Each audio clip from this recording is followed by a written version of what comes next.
Halo semuanya, balik lagi sama aku Ilma Rianti dari Prodi Sastra Indonesia dengan NIM 2514016024. Nah, di sini aku kembali nyampein materi yang udah aku pelajarin dari minggu lalu dan pasti kalian bosan sih dengarnya, tapi aku bakalan bikin penjelasan di sini dengan singkat, detail, dan mudah dipahami. Jadi selamat mendengarkan. Kali ini yang mau aku bahas di materi sekarang adalah tentang topik, tema, karang-karangan, dan citasi ilmiah.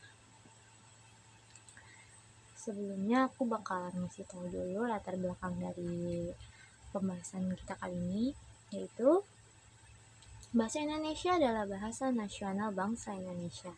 Sebagai bahasa nasional, bahasa Indonesia berfungsi sebagai bahasa persatuan berbagai bahasa di daerah Indonesia. Bahasa tidak hanya digunakan dalam komunikasi lisan, tetapi juga dalam komunikasi secara tertulis. Begitu halnya dengan bahasa Indonesia. Adanya tema atau topik suatu karang merupakan hal yang sangat diperlukan untuk kerangka tulisan awal sebelum memulai menulis.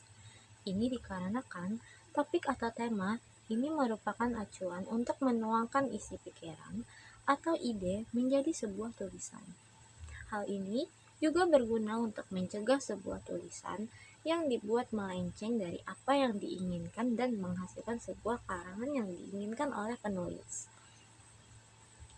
Lalu ada beberapa pertanyaan yang mungkin bakalan aku jawab di materi kita kali ini, yaitu apa yang dimaksud dengan topik?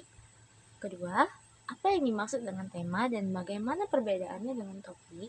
Ketiga, apa yang dimaksud dengan kerangka karangan dan apa saja fungsinya? Keempat, apa yang dimaksudkan dengan citasi ilmiah dan apa saja jenis-jenisnya?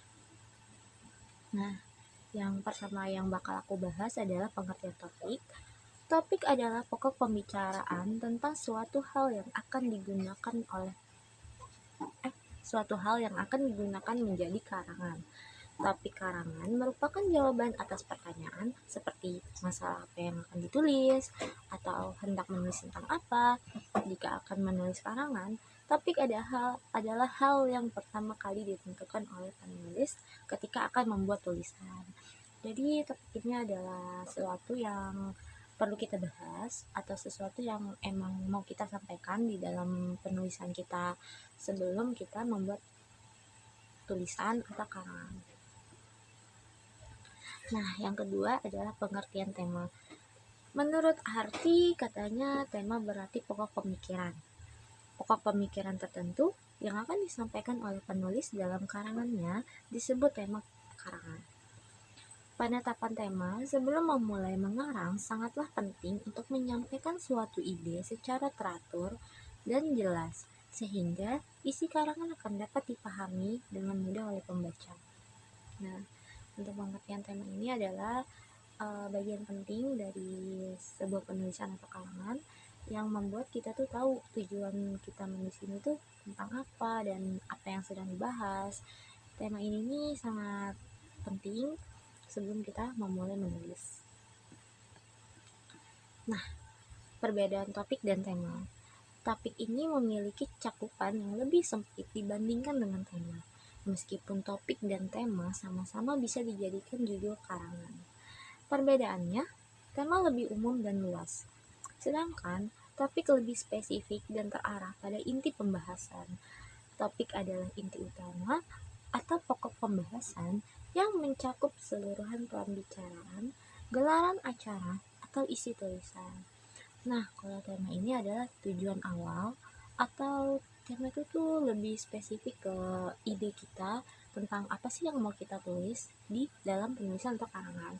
Sedangkan topik ini adalah semua acuan yang bakalan kita bahas tentang apa yang kita tulis ini dari awal hingga akhir penulisan.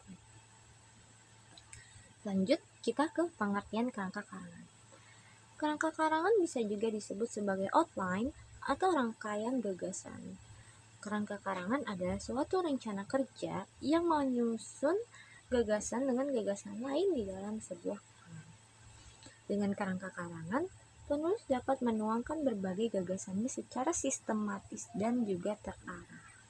Nah, kerangka karangan ini juga penting di saat kita sebelum menulis. Kerangka karangan ini adalah lebih ke penyusunan antara kalimat dengan kalimat yang efektif agar kita mendapatkan karangan yang sesuai dengan pembacaan yang bisa dipahami oleh pembacanya.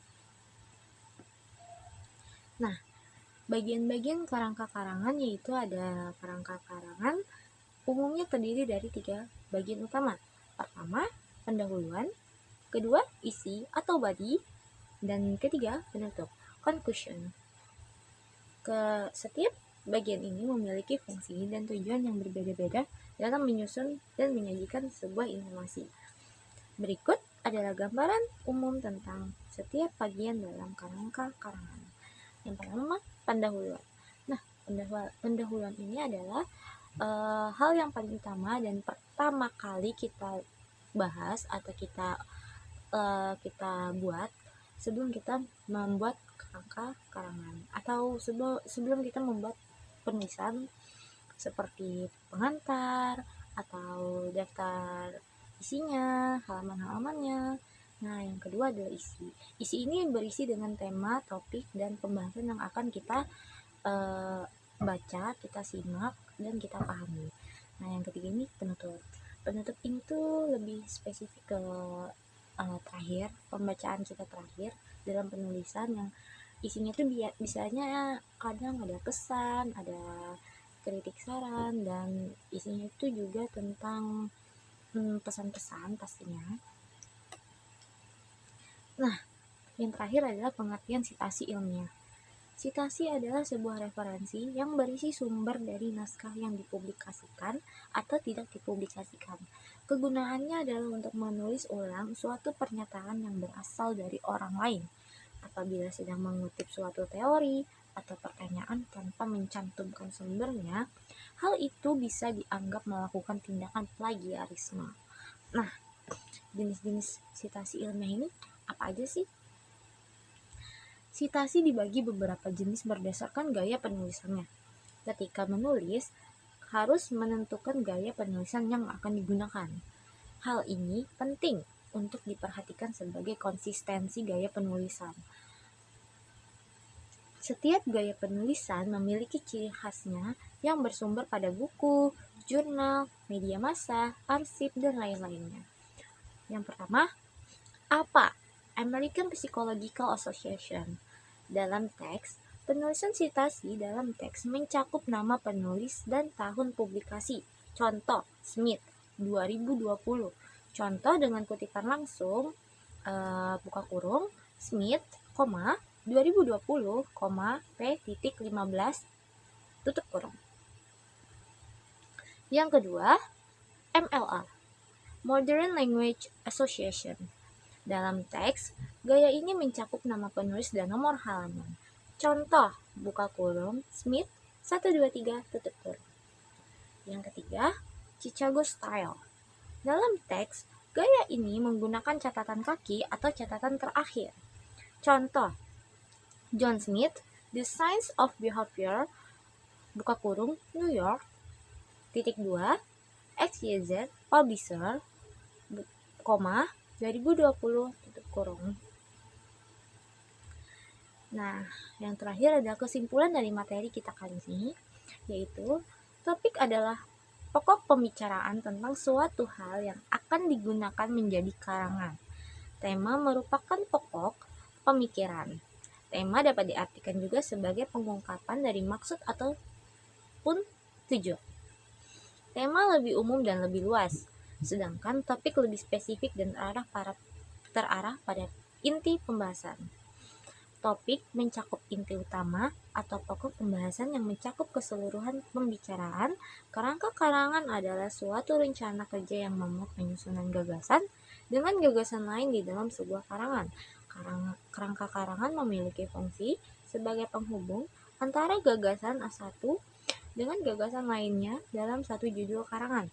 Dan terakhir, sitasi adalah sebuah referensi yang berisi sumber dari naskah yang dipublikasikan atau tidak dipublikasikan, dan kegunaannya adalah untuk menulis ulang suatu pernyataan yang berasal dari orang lain.